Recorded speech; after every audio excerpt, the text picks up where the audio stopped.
Hi, I'm Jennifer Hernandez, and in the summer of 2018, I got my dream job, and I would like to share a little bit of my journey with you, if that's okay.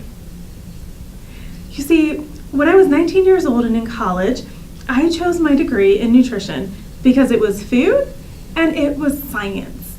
And what could be more fun than that? I had no idea that there was such a career as a dietitian or what it involved to become a dietitian, which, if you don't already know, is about a 10-month internship where you pay for the privilege of getting to do that internship. So I did my internship, and that's when I discovered that I really did not want to be a clinical dietitian. But I was told that in order to have any other job as a dietitian, you have to work as a clinical dietitian first. So that's what I did. I got a job as a clinical dietitian, and my very first job, my boss did not like 20-something-year-olds. I actually walked into our office multiple times with her sitting around our conference table with the other older dietitians talking about me and my coworker. It just wasn't a pleasant experience. So I actually left that job due to family reasons, and then took a couple of other clinical jobs and decided that the things I wanted to do required me to have a master's degree. So I went back to school and I got my master's degree, and I still worked a clinical job for a while. Then in 2007, I got my dream job. I was teaching at a small liberal arts university in Tennessee, and I was making $35,000 a year.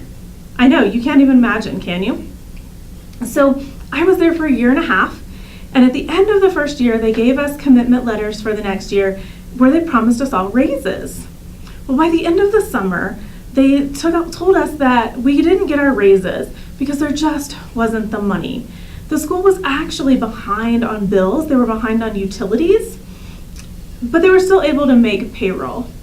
Well, in that next semester, there started to be talk of maybe they couldn't make payroll after all.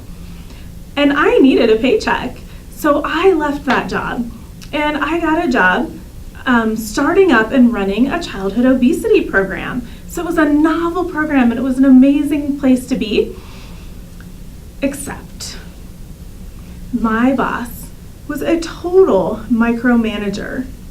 He micromanaged everything so much that he made me hire his wife as my administrative assistant. So I would come to work in the morning and be told by my direct report, Richie and I were talking last night, and you need to. So I was being told what I needed to do by someone who reported to me, but I couldn't do anything about it because I reported to her husband. So as you can imagine, I did leave that job, and we moved, and I took yet another clinical position. Now, eventually, I got a job as a dietetic internship director, and I went into this position knowing that there would be no teaching involved, but it would be a great stepping stone for my resume. I stayed there for almost 4 years until I found my current job, where I am half-time teaching and I'm half-time overseeing the supervised experiential learning component of students who are training to become dietitians. So in the book, Put Your Dream to the Test, John Maxwell writes that sometimes on the road to success, you end up taking unintentional detours and sidetracks. And here's the thing about that. Sometimes, if you're not intentional with your choices, those unintentional detours can take you off track and off course for where you want to go. Sometimes, those unintentional detours are really annoying, and you know that your passion is in one area, but you just feel like you can't get there. Well, I'm here to tell you that I took many sidetracks and detours, and all of them pieced together made me the ideal candidate for the job that I have now. So please don't get frustrated in your journey, but keep focused. Thank you for watching and have a great day.